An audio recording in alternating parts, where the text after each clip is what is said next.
Hello, this is Trader Joe's. I'm doing a few videos today on the few knives I have here. It's going to be some tests on some of the knives, and it's my dog Charlie. And what I'm going to do is I'm going to put a link on the sidebar.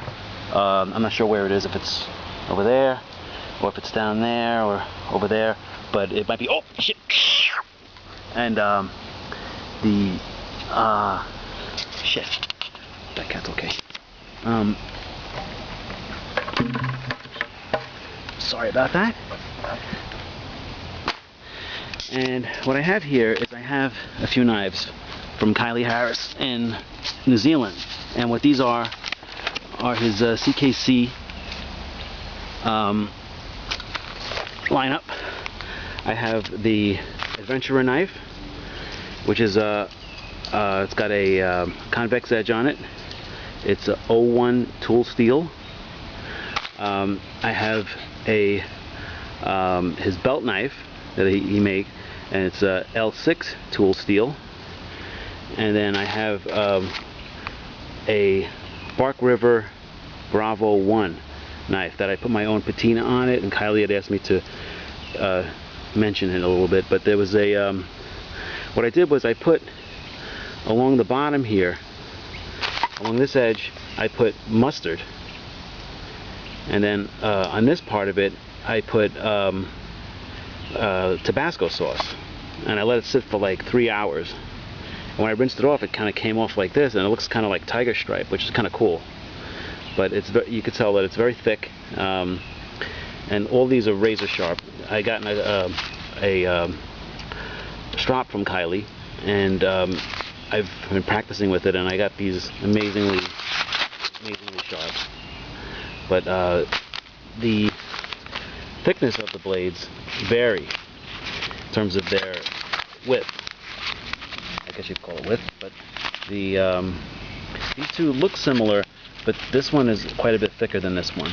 This looks thinner because it's flat on the top. This is rounded on the top, and this one is thicker than all of them. The Bravo. Now, what I'm going to do also is I have some different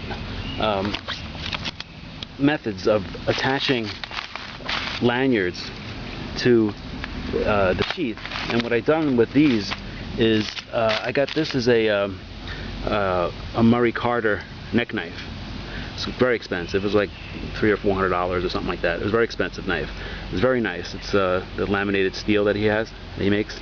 These are all hand forged by Murray Carter. And this is Kyley's hiker knife. And I had also put in a patina on this with ketchup from McDonald's, believe it or not. And I put it on there and I just let it sit. And then I let it sit for several hours. And then when I took it off, it ended up coming out like this. And then I stropped it.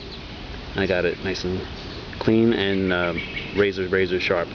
But the patina makes it look almost black.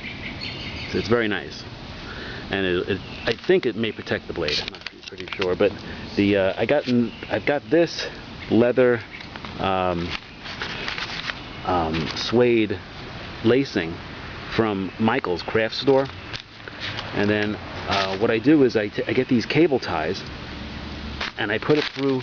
I put the suede lacing through the holes in the top of the sheath, and then I put the cable tie and I tie it around it, and I just make it so that it's as tight as I can make it, but it'll pull out in the event that somebody were to grab it and try to pull it off your neck or something like that, or if you got caught up on something, it could save your life. You know, otherwise you could end up strangling yourself. One of the things I'm going to use when I do some of these tests is this type of roping here. But it's not really roping. What this is, it's called mule tape. Mule, like an animal. Mule tape. And it's got an 1,800-pound test on it. And I work for a utility company, and what they do is with this stuff, they tie it to the end of either gas lines or electric lines, and they pull them great distances with them, and they're very, very strong. And it comes in very, very handy. I find little strips of it here and there, but it's very hard to cut. So I'm going to test some of these knives with that. I also have some heavy-duty cardboard tube I'm going to try cutting with the knives, as well as I'm going to baton this piece of seasoned wood about the size of a broomstick. I'm going to try to baton it on that 2x4 over there, and we'll see how this all goes. And that's my dog. And other thing I wanted to talk about was on his leash I have a, hey Charlie, say hello to everybody. That's my dog Charlie. Alright, I tied onto his leash when I take him for a walk. I have this bag, and in that bag I have in this mesh area here I have a number of different dog waste bags. I got this from CountyCom. I believe it's called a diplomat pouch, and it opens up. Hard to do this one-handed, but I got a brand new one here. I'm going to just talk about it over here.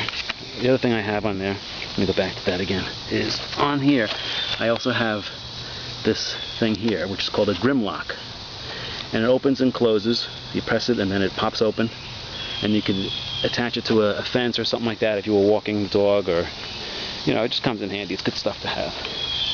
Okay, and so let's see about doing some of this. I'm going to pause the tape for a moment.